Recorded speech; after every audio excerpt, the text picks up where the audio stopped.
कहते हैं, गुरुवार को जो व्यक्ति भगवान विष्णु की यह दिव्य कथा सुनता है, उसके जीवन से सारे दुख स्वयं मिट जाए। दर्शक बंधु, हमारे शास्त्र, हमारे पुराण और हमारे संतों का अनुभव एक बहुत गहरी बात कहता है। वे कहते हैं कि यह जो मनुष्य जीवन हमें मिला है, यह सुख और दुख की धूप छांव से बुना हुआ है। कभी हम जीवन में खुशियों की रोशनी में खिलखिलाते हैं, तो कभी अचानक चिंताओं के, परेशानियों के घने बादल हमें घेर लेते हैं। कभी स्वास्थ्य की समस्या, कभी घर में कलह, कभी धन धान्य की कमी, तो कभी मन में एक ऐसी अनजानी उदासी जिसका कोई कारण ही समझ नहीं आता। यह दुख किसी भी रूप में, किसी भी दरवाजे से हमारे जीवन में प्रवेश कर सकता है और हम सब जाने अनजाने इन दुखों से, इन कष्टों से बाहर निकलने का रास्ता ढूंढते रहते हैं। हम प्रार्थना करते हैं, उपाय खोजते हैं और एक ऐसी दिव्य शक्ति का सहारा चाहते हैं जो हमें इस भव सागर से पार लगा दे। लेकिन क्या आप जानते हैं कि सप्ताह का एक दिन ऐसा है जिसे इन सभी कष्टों के निवारण के लिए और सौभाग्य की प्राप्ति के लिए सर्वोत्तम माना गया है? जी हां, वह दिन है गुरुवार का दिन, यानी बृहस्पतिवार। यह दिन देवगुरु बृहस्पति को समर्पित है, जो हमें ज्ञान और विवेक देते हैं। और सबसे बढ़कर यह दिन जगत के पालनहार, सृष्टि के संचालक, करुणा के सागर भगवान श्री हरि विष्णु को समर्पित है। गुरुवार का दिन आशा का दिन है, यह विश्वास और समर्पण का दिन है। और आज इसी परम पवित्र दिवस के अवसर पर हम आपके लिए कोई साधारण कहानी या किस्सा नहीं लाए हैं। आज हम आपके समक्ष प्रस्तुत करने जा रहे हैं भगवान विष्णु की वह दिव्य कथा, एक ऐसी कथा जिसके बारे में मान्यता है कि इसके श्रवण मात्र से, यानी इसे सिर्फ सुनने भर से, भाग्य के बंद दरवाजे भी खुल जाते हैं। एक ऐसी कथा जो मन के गहरे से गहरे अंधकार को मिटाकर उसमें भक्ति और ज्ञान का प्रकाश फैला देती है। कहा जाता है कि जब कोई भी भक्त, चाहे वह किसी भी परिस्थिति में क्यों ना हो, सच्ची श्रद्धा और पूरे विश्वास के साथ अपने सारे कामों से थोड़ा सा समय निकालकर भगवान विष्णु के इस चमत्कारी प्रसंग को सुनता है, तो भगवान नारायण स्वयं उसकी सुध लेते हैं। वे उस भक्त के जीवन में चल रही हर उथल पुथल को शांत कर देते हैं। उसके ज्ञात अज्ञात पापों का क्षय होता है और पुण्यों का उदय होने लगता है। और भक्त जनों, जब पुण्य जागृत होता है तो दुख और दुर्भाग्य भला कैसे टिक सकते हैं? यह कथा केवल आपके कानों तक नहीं, बल्कि सीधे आपके हृदय तक पहुंचेगी। यह आपके मन को अद्भुत शांति देगी और आपकी आत्मा को एक नई शक्ति प्रदान करेगी। तो यदि आपके जीवन में भी कोई कष्ट है, कोई ऐसी पीड़ा है जिसका समाधान आपको नहीं मिल रहा, या आप बस अपने और अपने परिवार के लिए सुख, शांति और समृद्धि की कामना करते हैं, तो अगले कुछ पल पूरे ध्यान और पूर्ण भक्ति भाव के साथ हमारे साथ जुड़ जाइए। आइए अपने मन को संसार की चिंताओं से हटाकर भगवान विष्णु के श्री चरणों में लगाते हैं और सुनते हैं वह अलौकिक कथा, जिसे सुनने के बाद कहते हैं जीवन में कोई दुख शेष नहीं रह जाता। लेकिन दर्शक बंधु, कथा में आगे बढ़ने से पहले एक महत्वपूर्ण बात बता दूं कि गरुड़ पुराण में स्पष्ट लिखा है कि जब हम कोई कथा या शिक्षा बीच में छोड़ते हैं, तो हम केवल शब्द नहीं छोड़ते, हम उस आशीर्वाद को अधूरा छोड़ देते हैं जो शायद ईश्वर ने खास हमारे लिए ही भेजा हो। इसलिए इस ज्ञान यज्ञ को अंत तक सुनकर ही सफल बनाएं। यदि आपका हृदय भी इस बात से सहमत है, तो अपनी श्रद्धा को एक लाइक में बदलिए। चैनल इंस्पायर्ड टॉक्स को सब्सक्राइब करके इस आध्यात्मिक यात्रा में हमारे साथी बनिए और कमेंट में श्री हरि विष्णु लिखकर इस कथा के शुभारंभ का साक्षी बनिए। तो चलिए पूरे मन और पूरी श्रद्धा के साथ कथा के सागर में प्रवेश करते हैं। सदियों पहले की बात है। शांतिनगर नाम का एक सुंदर नगर था। इस नगर में निर्मला नाम की एक धर्मपरायण और धनवान स्त्री रहती थी। निर्मला के पिता लालजी सेठ बहुत बड़े व्यापारी थे। उनका व्यापार विजयनगर, प्रशांतपुर और शांतिनगर तीनों नगरों में फैला हुआ था। सेठ जी की दो बेटियां थीं, निर्मला और प्रियंबदा, और एक बेटा था हरिलाल। सेठ जी ने अपने जीवन काल में ही सारा धन बांट दिया था। शांतिनगर की हवेली और व्यापार निर्मला को दिया, प्रशांतपुर प्रियंबदा को और विजयनगर हरिलाल को। सेठ जी बहुत अभिमानी थे। उन्होंने अपनी बेटियों के विवाह नहीं किए क्योंकि वे किसी के सामने झुकना नहीं चाहते थे। उन्हें लगता था कि विवाह में पिता को किसी और सेठ के आगे सिर झुकाना पड़ेगा, इसलिए बेटियां चुप रहीं। हरिलाल ने पिता की आज्ञा के बिना ही विवाह कर लिया। इससे पिता और बहनों को बहुत दुख हुआ। पिता इतने नाराज हुए कि तीर्थ यात्रा पर चले गए और फिर लौटकर नहीं आए। प्रियंवदा ने भी कुछ समय बाद अपने बूढ़े मुनीम के बेटे से विवाह कर लिया। अब रह गई निर्मला, जो पिता की तरह ही अडिग और अभिमानी थी। उसने जीवन में कभी झुकना नहीं सीखा। प्रियंवदा कई बार निर्मला से मिलने आई और कहा, बहन, जीवन में घर बसाना जरूरी है, स्त्री अविवाहित रहे यह ठीक नहीं। निर्मला को यह बात बहुत बुरी लगी। उसने कहा, तुमने तो मेरी नाक ही कटा दी। इस तरह समय बीतता गया। अब निर्मला 50 वर्ष की हो चुकी थी। एक दिन खबर आई कि विजयनगर में भयानक बाढ़ आ गई है। मकान, दुकानें, गोदाम सब जलमग्न हो गए। हजारों लोग सोते सोते बह गए। निर्मला को पता चला कि उस बाढ़ में उसका भाई हरिलाल, उसकी पत्नी, उसके नौकर सब खत्म हो गए। सिर्फ उसकी छोटी बेटी राधा बची। वह अब सयानी हो गई थी और उसे सहारे की जरूरत थी। निर्मला का हृदय पिघल गया। वह तुरंत विजयनगर गई और भतीजी राधा को लेकर शांतिनगर लौट आई। राधा सीधी सादी पर खुले विचारों वाली थी। माता पिता के दुख से वह शांत और गंभीर हो गई थी। निर्मला को लगा कि भतीजी बिल्कुल उसी की तरह है, गंभीर और कम बोलने वाली। वह खुश हुई और बोली, अब यह मेरे जैसी है, यह मुझसे खूब जमेगी।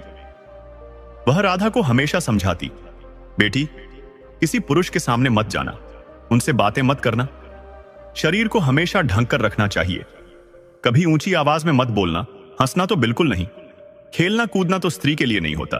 जो स्त्री हंसती या खेलती है वह अपने धर्म से भटक जाती है। निर्मला के ये उपदेश सुनकर राधा के मन में अग्नि जल उठती। वह सोचती, हे भगवान, मैं यहां आकर फंस गई हूं।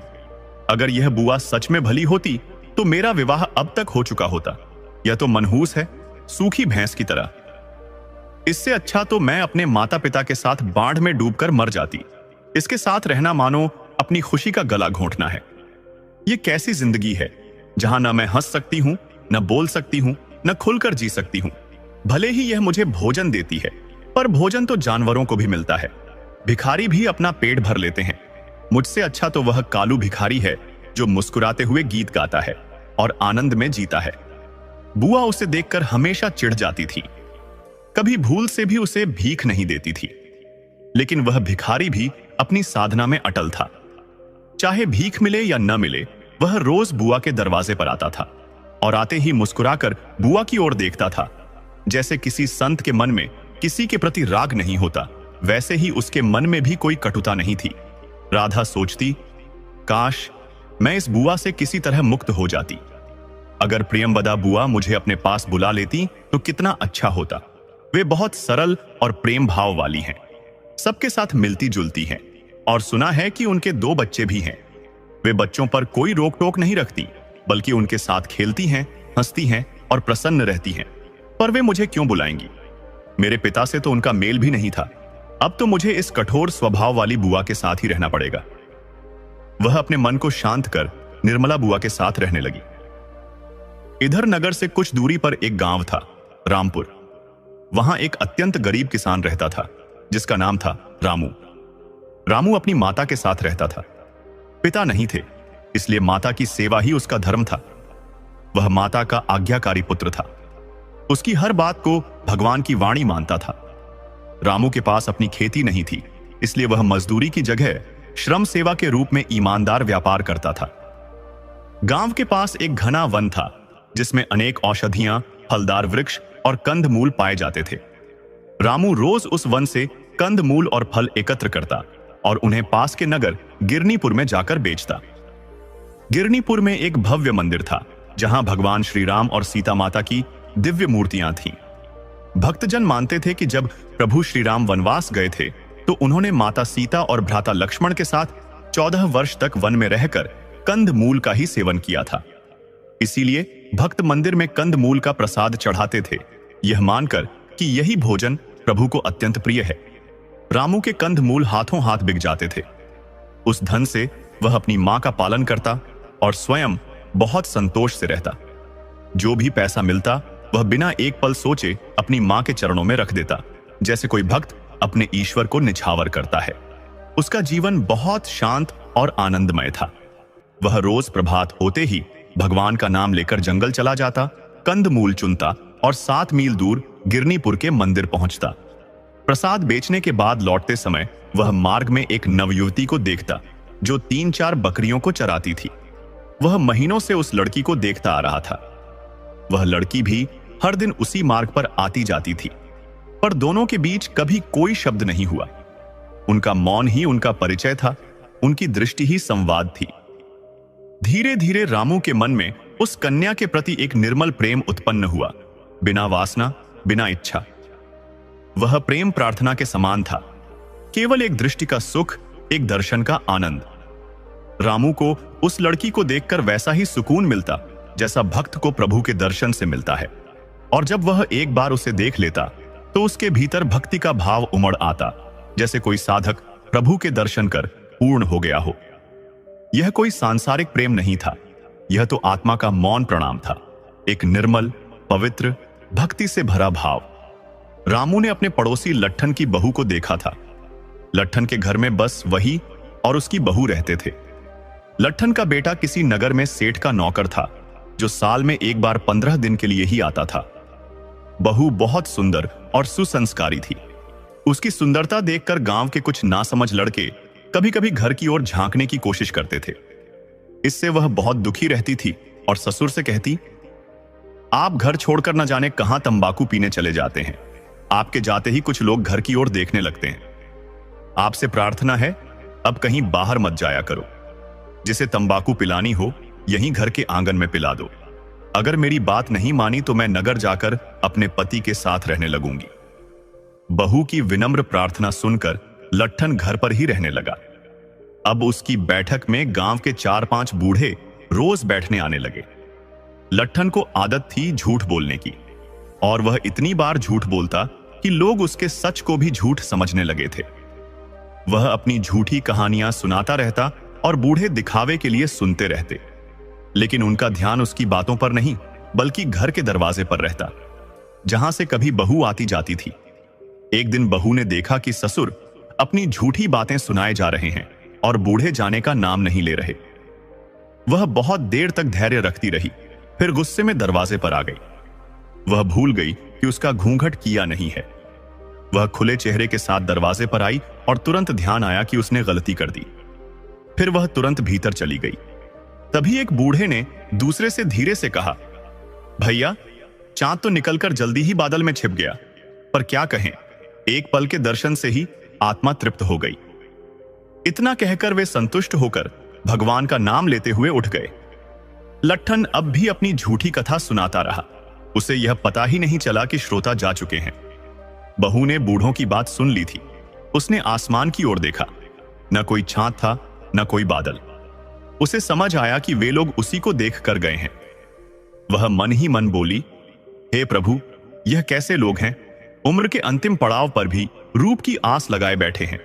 इनके पांव कब्र में हैं, फिर भी नजर की भूख बाकी है। पर अगर मेरे दर्शन से इन बूढ़ों को शांति मिलती है तो यह भी एक सेवा है।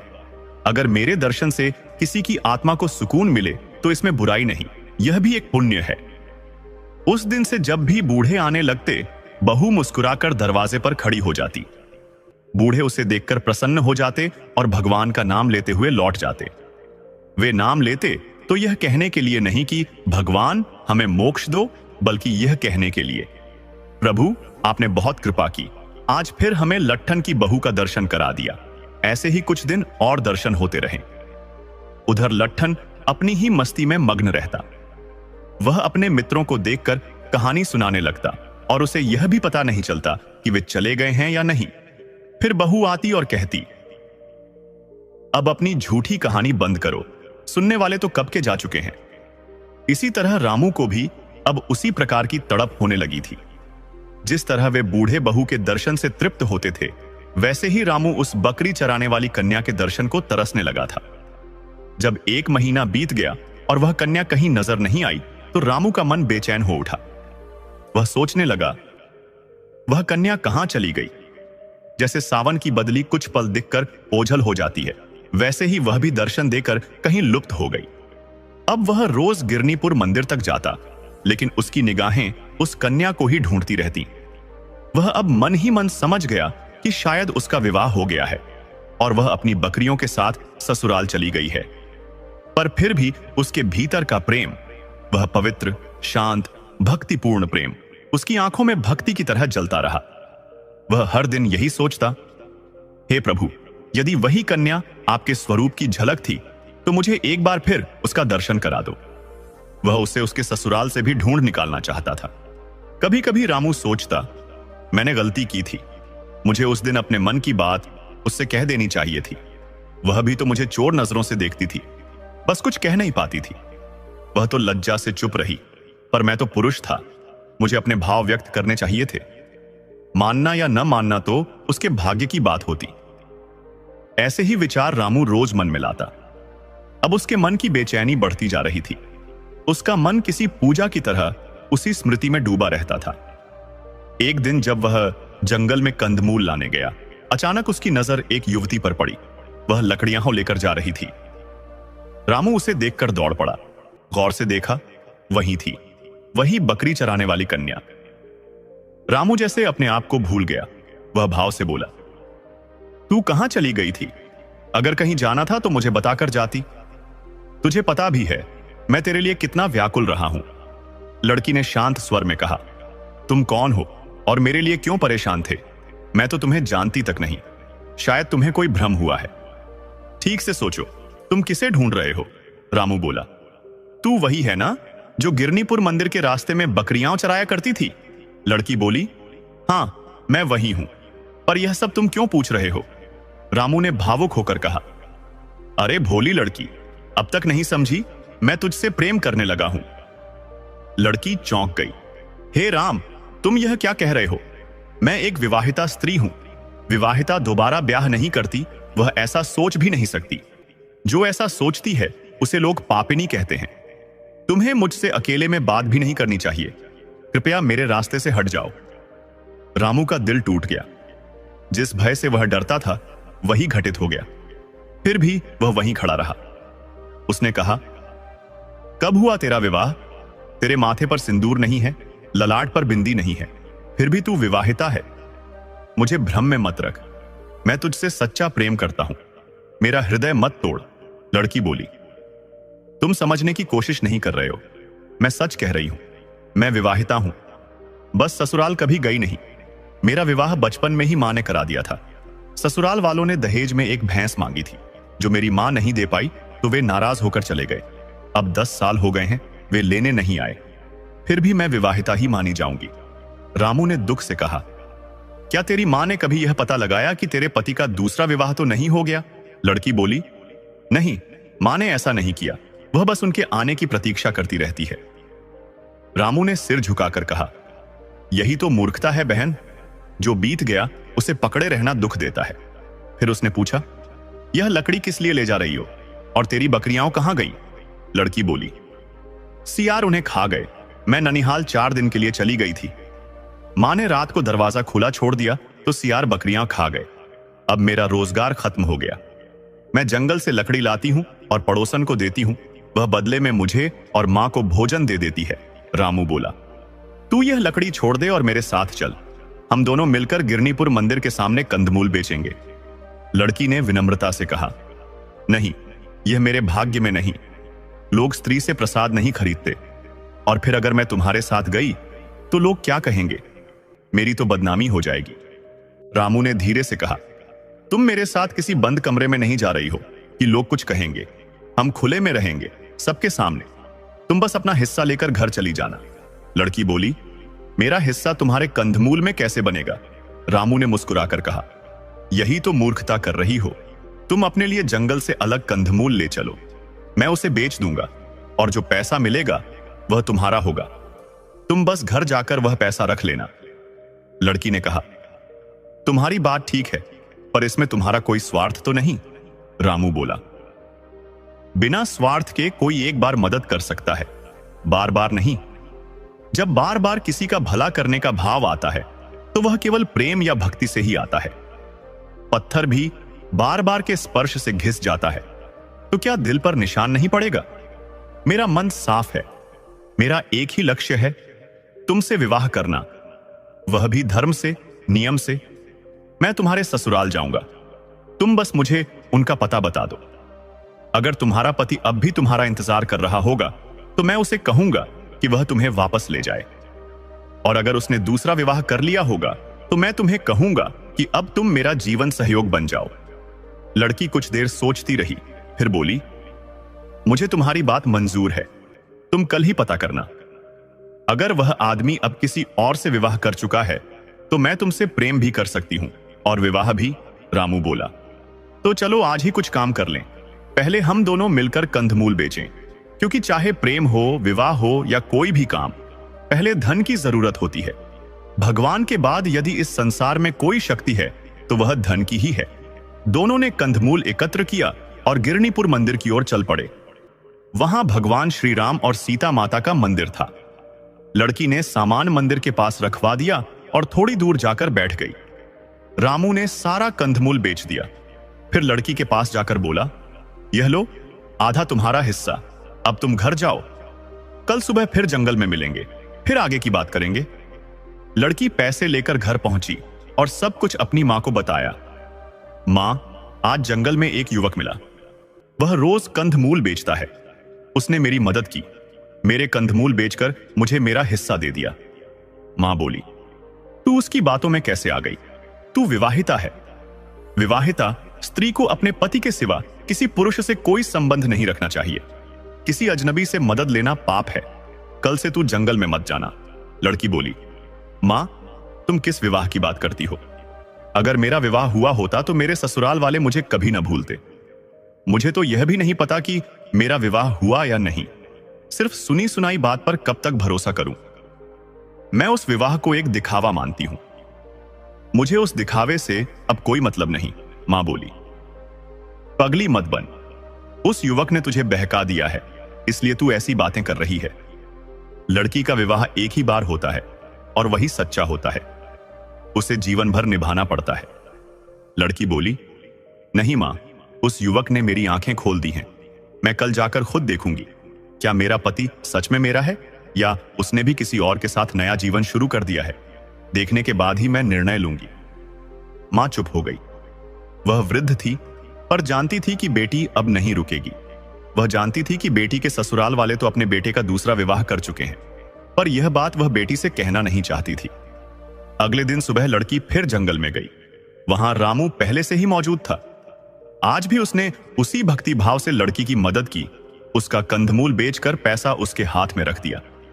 फिर विनम्र होकर बोला, अब तो मुझे अपना नाम बताओ, तुम्हारा नाम क्या है?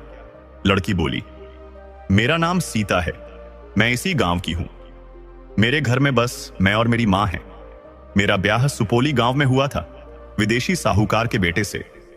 रामू ने गंभीर स्वर में कहा, बस अब मुझे और कुछ नहीं जानना, मैं आज ही उस गांव जाकर सच्चाई देखूंगा। सीता बोली, अकेले कैसे जाओगे? मैं भी साथ चलूंगी।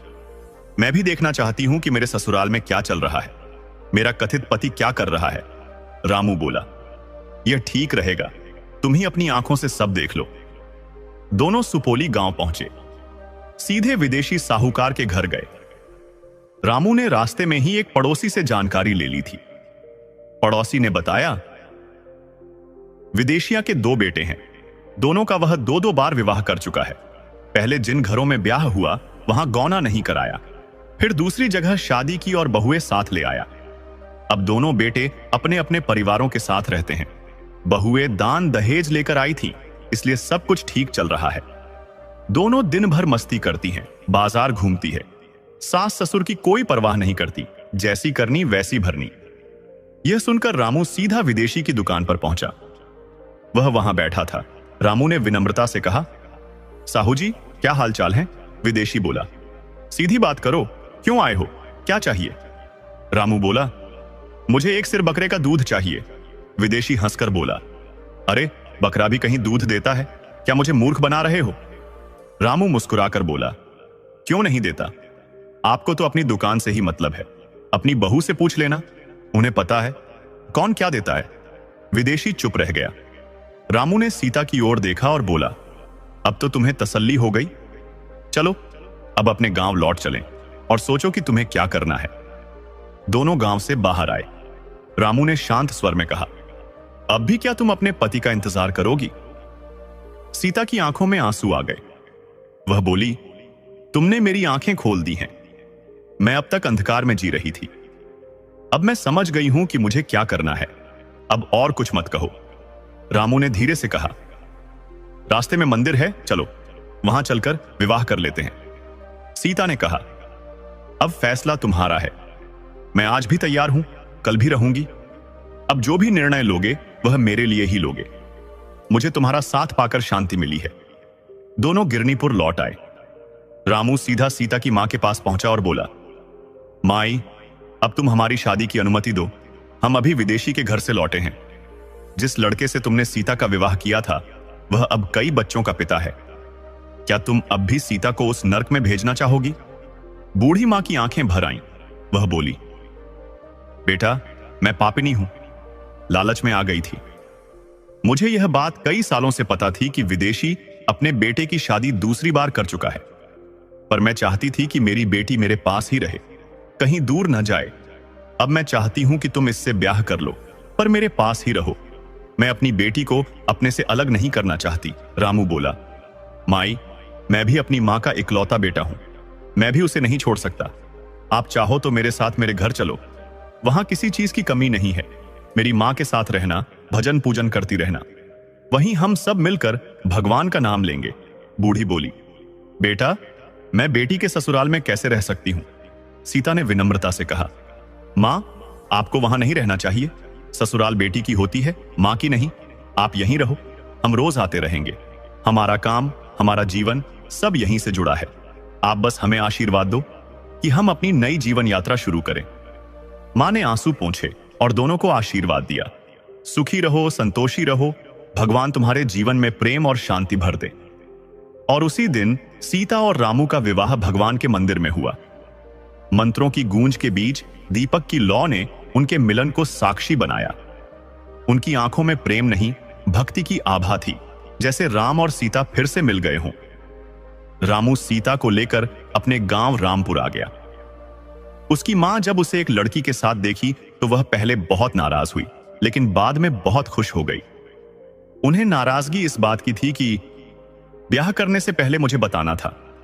मेरे कुछ अरमान थे कि बेटे का ब्याह धूमधाम से करूं, अपने दिल के अरमान पूरे कर लूं, लेकिन तुमने मेरे दिल के अरमान पूरे ही नहीं होने दिए।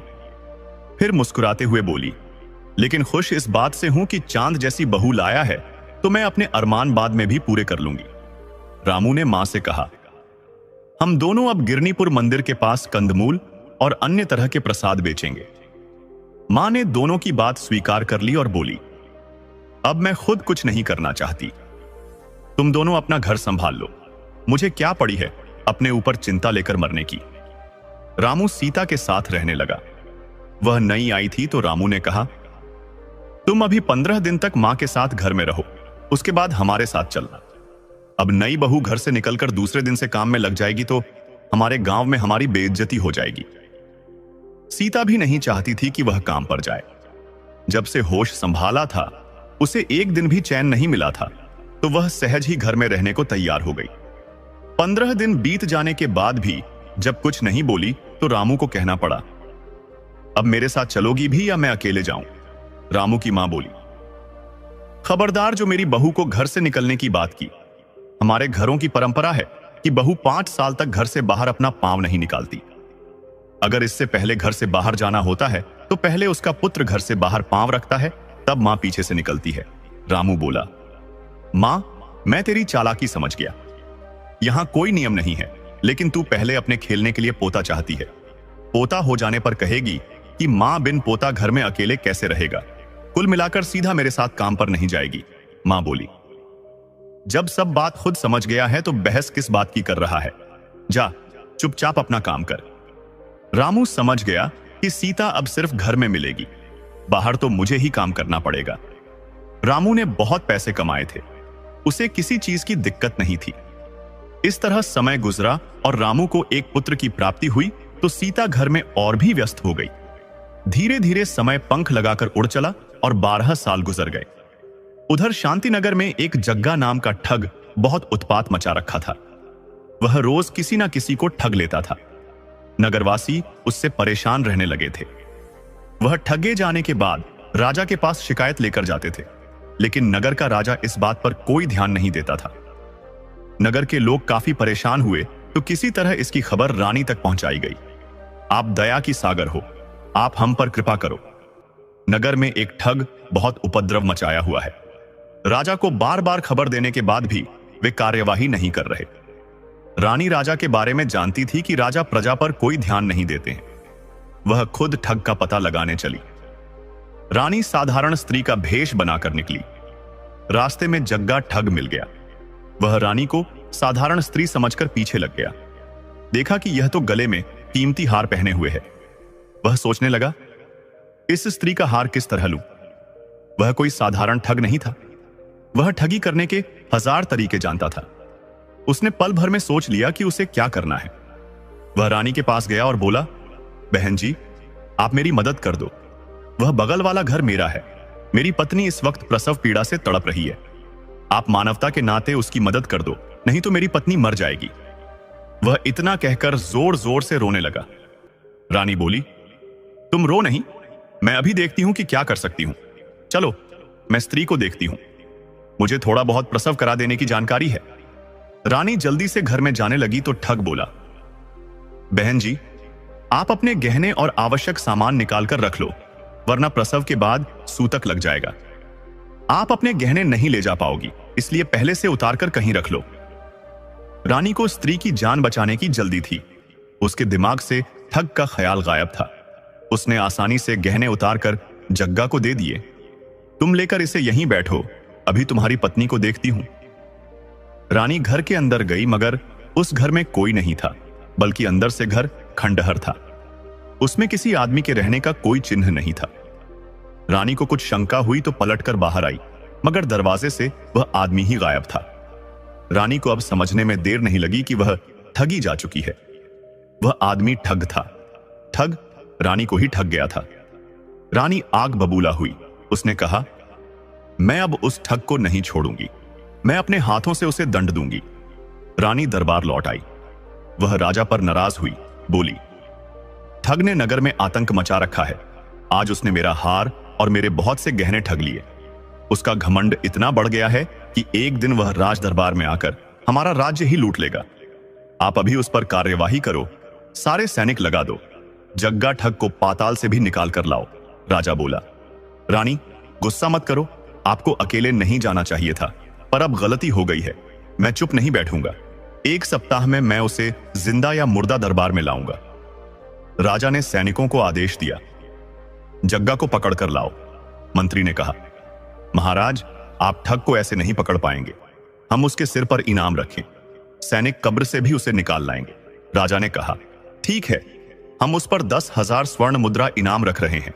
जो भी उसे लाएगा उसे इनाम मिलेगा। सैनिक ठग ढूंढने निकल पड़े। राजा ने मुनादी करवाई। खबर उड़ती हुई रामपुर तक पहुंची। किसी ने रामू को बताया, तुम्हारे जैसा दिखने वाला एक ठग है। राजा ने उस पर 10,000 का इनाम रखा है। जो भी तुझे पकड़ेगा उसे इनाम मिलेगा। रामू बोला, मैंने राजा का क्या बुरा किया है? मैंने राजा को देखा भी नहीं। मैं कभी शांतिनगर गया ही नहीं। गांव वाले बोल पड़े, हमें पता है तुम नेक हो, पर राजा को यह सब मालूम नहीं। सैनिक आते ही तुम्हें पकड़ लेंगे और राजा को दे देंगे। तुम बचना चाहते हो तो परिवार समेत जंगल चल जाओ, वहां तुम सुरक्षित रहोगे। सैनिक वहां नहीं आते। रामू ने देखा कि कुछ गांव के बदमाश उसे लालच भरी नजरों से देख रहे थे। उसे समझ आया कि उसकी जान खतरे में है। उसने मां, पत्नी और बच्चे को लेकर जंगल की ओर भागना उचित समझा। मां, पत्नी और बच्चा समझ न पाए कि रामू ने क्या गलती कर दी है। वे जंगल में रहने लगे। सीता छिप छिप कर अपने बेटे मोहन के जरिए कंदमूल बेचती। ऐसे जुगाड़ से परिवार का भरण पोषण चलता रहा। उधर राजा के सैनिक और कुछ लोग कई रामुओं को पकड़ लाए। जिनका नाम रामू जैसा था उनको पकड़कर लाया गया। लोग सोचते थे सस्ता इनाम मिल जाएगा। रानी ने रोका, हमें वही जग्गा ठग पकड़ना है जिसने नगर में आतंक मचाया। साधारण रामू को मत पकड़ो। जो साधारण रामू पकड़ेगा उस पर जुर्माना लगेगा। सैनिक समझ गए। फिर भी ठग पकड़ने के लिए हर जगह तलाशी हुई। गांव वालों ने कहा कि सैनिक गांव गांव ढूंढ रहे हैं। उन्होंने शंकित नजर से मोटी स्त्रियों को भी देखा, मानो सोच रहे हों कि ठग किसी के पेट में छिपा बैठा हो। इस तरह नगरवासी और सैनिक दिन रात लगे रहे। सैनिक 4 साल तक ठग को बिना रुके ढूंढते रहे, मगर ठग ऐसा गायब हुआ मानो पतझड़ में पेड़ से पत्ते गायब हो जाते हैं। उधर राधा को अपनी बुआ के पास आए हुए 1 साल हो चुका था, मगर बुआ निर्मला का आतंक दिन प्रतिदिन बढ़ता ही जा रहा था।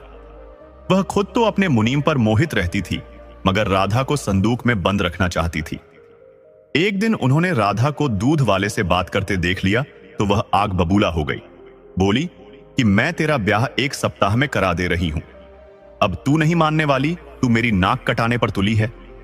उन्होंने बहुत गुस्से में राधा को एक कमरे में बंद करा दिया। राधा भी निर्मला की ही भतीजी थी। उसने निर्मला की नौकरानी से कहा कि तुम मुझे कमरे से बाहर निकाल दो, मैं तुम्हें 1000 सोने की मोहर दूंगी। नौकरानी लालच में आकर उसे कमरे से बाहर निकाल दी और बोली कि अब मुझे पैसा दे दो। राधा बोली कि पैसा मैंने अपने पास नहीं रखा है, पैसे को मैंने जंगल में छिपा कर रखा है, मेरे पास कई हजार सिक्के हैं, तुम मेरे साथ चलो और जितना चाहो लेकर आओ, तुम व्यर्थ ही इस खड़ूस बुढ़िया की बेगारी कर रही हो। नौकरानी जंगल में भी साथ चलने को तैयार हो गई। राधा भागकर उसी वन में चली गई। उसे वहां एक नौजवान दिखा जो कोई जंगली चीज लिए जा रहा था। पूछने पर पता चला कि यह एक जंगली फल है, इसका नाम कंदमूल है। तुम्हें भूख लगी है तो इसे खाकर देखो। राधा ने जब कंदमूल खाया तो वह बहुत खुश हुई। वह बोली कि आप क्या इस जंगल में रहते हो? तब मोहन ने बताया कि हां, मैं पूरे परिवार सहित जंगल में रहता हूं। मेरे साथ मेरे माता पिता भी रहते हैं। हम सब बहुत मजबूरी में जंगल में रहते हैं। मेरे पिता का नाम रामू है। मेरे पिता बहुत भले आदमी हैं, लेकिन राजा ने पता नहीं क्यों मेरे पिता को जिंदा या मुर्दा पकड़ने का फरमान सुना दिया है। राधा बोली कि तुम लोग बहुत भोले हो। राजा ने ठग जग्गा को पकड़ने के लिए फरमान जारी किया था, वह आपके पिता रामू को पकड़ने के लिए नहीं था। नौकरानी बोली कि बीबी जी बातें बाद में करना, मुझे अब स्वर्ण मुद्रा दे दो। राधा बोली कि मेरे पास इस वक्त तो जहर खाने के भी पैसे नहीं हैं, लेकिन मैं कोई उपाय देखती हूं, तुम चिंता मत करो। नौकरानी बोली कि तुम बहुत छलिया हो, इसीलिए निर्मला तुम्हें कमरे में बंद रखती थी। तुम्हें मौका मिल जाए तो किसी के सिर पर भी चना भून दो। अब मेरी नौकरी गई। उल्टे निर्मला मुझे चोरी का इल्जाम लगाकर जेल में डलवा देगी। तुम दोनों बुआ भतीजी हो, मिलने के बाद एक हो जाओगी, मरूंगी तो मैं। राधा बोली कि तुम डरो नहीं, मुझ पर भरोसा करो, मैं कोई ना कोई जुगाड़ लगा लूंगी। मुझे 1 साल बाद जेल से आजादी मिली है, अब जंगल में खुलकर विचरण करूंगी, फिर इस नौजवान के घर रात में रहूंगी। नौकरानी बोली कि साफ क्यों नहीं कहती कि यह नौजवान तुम्हें पसंद आ गया है। राधा बोली हां, शायद तुम ठीक कहती हो, यह नौजवान मुझे बहुत भाया है। उसका चेहरा मासूम है, बदन साधारण है, बर्ताव सीधा सादा है, उसमें कोई कपट नहीं है। मुझे और क्या चाहिए? मैं अब इसी नौजवान के घर रहना चाहती हूं और ठग जग्गा को भी पकड़ देना चाहती हूं। वह जरूर इसी जंगल में कहीं छिपा होगा। भगवान की करुणा से हम उसे ढूंढ लेंगे। मोहन के मन में खुशी की लहर दौड़ पड़ी। वह सोचने लगा, हे प्रभु, मेरा भाग्य तो बहुत अच्छा है। लड़की खुद मुझसे बात कर रही है, वह मुझे पसंद करती है।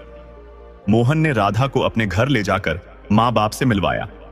उसने बताया, हमें पता है कि रामू जैसा आदमी है, पर एक ठग जग्गा नाम का आदमी है जिस पर राजा ने इनाम रखा है। वह ठग इस जंगल में छिपा हुआ हो सकता है। राधा बोली, मेरा अनुमान सही था। आप मेरी बात मानो तो कुछ ही दिन में ठग पकड़ा जा सकेगा। पहले तुम कोई बकरे का इंतजाम करो, फिर मैं उपाय बताऊंगी। मोहन की मां ने कहा, हमारे घर में एक बकरा है। राधा ने कहा, ठीक है, बकरे को लाल रंग से रंग दो और उसे सामने पेड़ से बांध दो। जब भी कोई यहां से गुजरेगा हम कहेंगे कि यह चमत्कारी बकरा है। यह जंगल के खजाने का राज जानता है। आधी रात में यह मानो इंसान सा बोलता है। इससे लोग भ्रमित होंगे और ठग बाहर आएगा। सीता ने राधा की बात समझ ली। उन्होंने बकरे को लाल रंग किया और पेड़ से बांध दिया। वहां एक छोटी पगडंडी थी, उसी रास्ते से लोग आते जाते थे। लाल बकरा देखकर सब चौंकते थे। राधा बार बार बकरे की कथा सुनाती रही। अगले दिन एक आदमी आया। वह बकरे को ध्यान से देखकर आगे चला गया, पर थोड़ी ही दूर पर वह फिर लौटकर बकरे के पास आ गया। राधा ने समझ लिया कि यही ठग के होने की संभावना है। उसने मोहन से कहा, देखो, अब तुम भी सावधान रहो। कोई भी रहस्य घर के बाहर ताड़ने जैसा नहीं रखता। मोहन बोला, तुम बिना सोचे बहुत बोल देती हो। यहां पेड़ों के भी कान होते हैं। राधा बोली, मुझे माफ करो, मैं ठीक से समझ नहीं पाई थी। लेकिन अब आप बकरे को जल्दी घर के अंदर बांध दो। मोहन ने तुरंत बकरे को घर के भीतर बांध दिया। राधा ने सीता से कहा, आज रात हम सब जागकर तैयार रहेंगे। शिकार खुद चलकर हमारे घर आएगा। हम उसे पकड़ लेंगे और राजा के दरबार में ले जाएंगे। हमें इनाम की रकम मिल जाएगी। तब आप मेरा विवाह मोहन से करा देना। सीता मुस्कुराई और बोली, रकम मिले या ना मिले, मैं तुम्हारा विवाह मोहन से अवश्य करा दूंगी। चाहो तो आज ही कर दूं। तुम अभी से मान लो कि तुम मेरी बहू हो। राधा बोली, अभी हम जिस काम में लगे हैं उसे पहले पूरा कर लें। सभी रात भर सावधानी से पहरा देने लगे। आधी रात को ठग जग्गा चुपचाप घर में घुस आया। पर जैसे ही उसने कदम रखा, मोहन, उसके पिता रामू, नौकरानी, राधा और सीता सब ने मिलकर उसे पकड़ लिया। जब उसे पकड़ा गया और थोड़ा पीटा गया तो उसने खुद स्वीकार किया, हाँ, मैं ही ठग जग्गा हूं। मैंने ही रानी का हार चुराया था। वह हार अभी भी मेरे थैले में है। सबने देखा, हार सचमुच उसी के थैले में था। अगले दिन सब उसे बांधकर राज दरबार ले गए। जग्गा को राजा के सामने पेश किया गया। रानी ने देखते ही पहचान लिया, हाँ, यही वह ठग है जिसने मुझे धोखा दिया था। राजा बहुत प्रसन्न हुआ। उसने मोहन और राधा को 10-10 हजार सोने की मुद्राएं इनाम में दी। रानी ने भी बहुत से उपहार और आशीर्वाद दिए। उधर निर्मला को जब पता चला कि उसकी भतीजी राधा ने ठग को पकड़ लिया है तो उसका हृदय गर्व से भर गया। वह भी राज दरबार पहुंची। राजा ने जब जाना कि वह राधा की बुआ है तो उसे भी इनाम दिया। निर्मला ने सबको अपने घर बुलाया और कहा, अब कोई कहीं नहीं जाएगा, तुम सब यहीं रहो। मैं राधा का विवाह मोहन से करा देती हूं। फिर उसने धूमधाम से राधा और मोहन का विवाह करा दिया। निर्मला के पास धन और संपत्ति की कोई कमी नहीं थी। राधा के जाने के बाद वह बहुत अकेली हो गई थी। पर अब जब राधा वापस आई तो उसने कहा, अब मैं उसे फिर से नहीं खोऊंगी। उसने राधा की खूब प्रशंसा की और नौकरानी से भी कुछ नहीं कहा, क्योंकि उसने राधा का साथ नहीं छोड़ा था और हर समय उसकी देखभाल की थी। सब मिलकर प्रेम और शांति से एक साथ रहने लगे। दर्शक बंधु, अभी यह कथा यही खत्म नहीं होती। अभी हम ये भी जानेंगे कि गुरुवार को जो व्यक्ति भगवान विष्णु की यह दिव्य कथा सुनता है, उसके जीवन से सारे दुख स्वयं मिट जाए। दर्शक बंधु, प्राचीन काल की बात है। एक नगर में एक बड़ा ही धनवान सेठ रहता था। वह बड़े ही धर्मात्मा स्वभाव का था। दान पुण्य में उसकी गहरी आस्था थी। वह जगत के पालनहार भगवान विष्णु का अनन्य भक्त था और प्रत्येक गुरुवार को नियम पूर्वक व्रत रखता, भगवान का पूजन करता और पीली वस्तुओं का दान दिया करता था। परंतु उस सेठ की पत्नी का स्वभाव इसके ठीक विपरीत था। उसे न तो धर्म कर्म में कोई रुचि थी और न ही दान पुण्य में। वह सेठ के पूजा पाठ को भी समय की बर्बादी मानती थी। समय अपनी गति से चलता रहा। सेठ की भक्ति और पुण्य कर्मों से भगवान बृहस्पति देव उस पर सदा प्रसन्न रहते। एक दिन भगवान बृहस्पति देव ने उस सेठ की पत्नी की परीक्षा लेने का निश्चय किया। वे एक साधु का वेश धारण करके गुरुवार के दिन ही उस सेठ के द्वार पर भिक्षा मांगने पहुंचे। उस समय सेठ किसी काम से बाहर गया हुआ था और घर पर केवल उसकी पत्नी थी। साधु ने द्वार से भिक्षा के लिए आवाज लगाई, अलख निरंजन, हे देवी, भिक्षा दें। सेठानी उस समय घर के कामकाज में व्यस्त थी। साधु की आवाज सुनकर वह बड़े ही रूखे मन से बाहर आई और बोली, महाराज, इस समय मेरे पास आपको देने के लिए कुछ भी नहीं है। मैं काम से थक चुकी हूं, मुझे फुर्सत नहीं। साधु के वेश में भगवान बृहस्पति ने कहा, देवी, आज गुरुवार का पवित्र दिन है। जो भी आपकी श्रद्धा हो, कुछ दान अवश्य दें। भगवान आपका कल्याण करेंगे। यह सुनकर सेठानी को क्रोध आ गया। वह बोली, आप तो भिक्षा लेकर ही जाएंगे। मेरे पति की सारी कमाई तो पहले ही दान पुण्य में जा रही है। मेरे पास आपको देने के लिए अनाज का एक दाना भी नहीं है।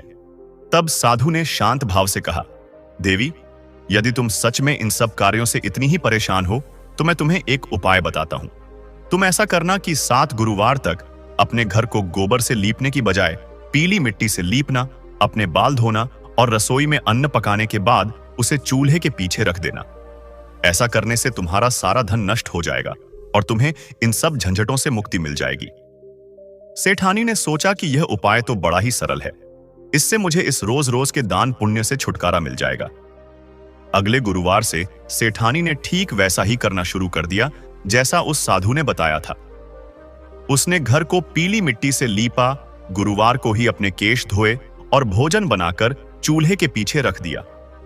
भक्तजनों, भगवान के अपमान का और धर्म के विरुद्ध आचरण का फल तो मिलना ही था। कहते हैं कि केवल 3 गुरुवार ही बीते थे कि उस सेठ का सारा धन धान्य, सारा वैभव और सारा व्यापार नष्ट हो गया। जो सेठ कभी नगर का सबसे धनी व्यक्ति था, वह अब दाने दाने को मोहताज हो गया। घर में घोर दरिद्रता ने वास कर लिया, खाने के लाले पड़ गए।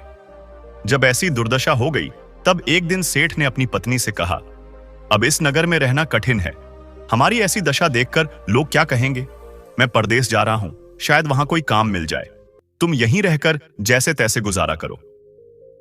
यह कहकर सेठ दूसरे नगर की ओर चला गया। यहां सेठानी घर में अकेली रह गई। घर में जो थोड़ा बहुत अनाज बचा था, वह भी कुछ ही दिनों में समाप्त हो गया। अब सेठानी को अपनी भूल का एहसास होने लगा। वह पश्चाताप की अग्नि में जलने लगी। एक दिन भूख से व्याकुल होकर वह काम की तलाश में निकली। घूमते घूमते वह अपनी ही एक पुरानी दासी के घर पहुंची, जो कभी उन्हीं के यहां काम करती थी और अब सुखी संपन्न थी।